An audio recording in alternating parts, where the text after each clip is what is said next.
My friends drove me home that evening. I slept, woke up in the morning, had a little spot of blood on the pillow. Nothing major as far as external bleeding goes. Couldn't sit up, couldn't get out of bed, but since nobody was there to help me, I had to. So I fell out of bed because I was so nauseous, and I could hardly crawl to the bathroom because everything was spinning so bad. And after that, my sister finally saw how bad I was, and she dropped everything and took me to Kaiser Hospital in Walnut Creek, where I spent 5 days in their intensive care unit, where they ran several MRIs and CAT scans, and noticed that I had some cerebral hematomas going on in both my left and right side of my cerebral cortex, which is the front part of your brain. And also, they found some hypoperfusion, low blood flow in the left and right dorsal areas. And then from there, it took 6 months to physically recover. First 2 weeks I couldn't eat, but I had to use a walker. And then after all that, I was able to go for a really light jog around the block, and that was 6 months. Physically, I'm okay now. I still have some balance problems. Physically, I think that's it, just for the body.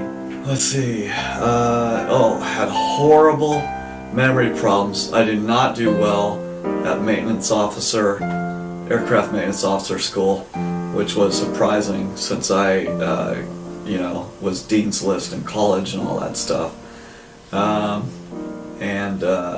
Physically very unfit, had a real hard time socially getting along with anybody. Just had huge phobias and fears. And immediately after the head injuries, I lost a lot of friends who were buddies in college and stuff. And I was president of an on-campus resident association. I was on the varsity swim team. I was a distinguished graduate of my ROTC program. And all that just kind of blasted and went away. After a while, after a lot of very intense cognitive and psychotherapy, I was able to overcome a lot of that stuff. Not completely, but a lot of it. And so I was able to do a good job, but by then, my fate had already been sealed. My fate had already been sealed. Verbal thing is another problem you have. And one of the things that, some of the things that, I've done a lot of research on this, some of the things that brain injuries affect is judgment, well, anything including executive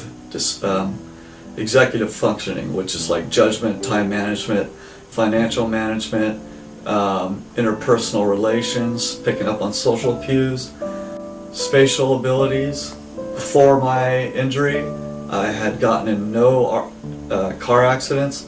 Afterwards, I'd gotten in 10. It didn't go away, and I did everything that you were supposed to do, that they knew to do back then, which was exercise, eat right, and all that. So I came back here and I heard about hyperbaric oxygen therapy. I also looked into stem cell therapy.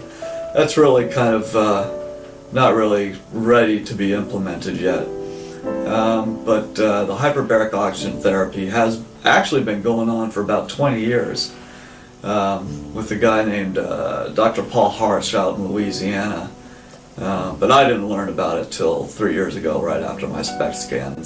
And anybody that can benefit from this, I would say go for it. And I know that it has helped a lot of people. I've done a lot of research personally before I came in and started doing this, because I'm paying for this out of my own pocket. So far, the results have been, I feel better every time after I get out of the chamber. I'm at 30 treatments now. You typically don't feel significant results till between 40 and 80, depending on how long ago your injury was and how severe it was, and also your own personal physiology. But I would, afterwards I feel good.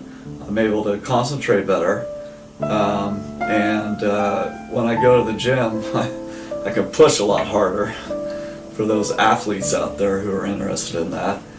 I just don't run out of breath when I'm doing that. It is relaxing.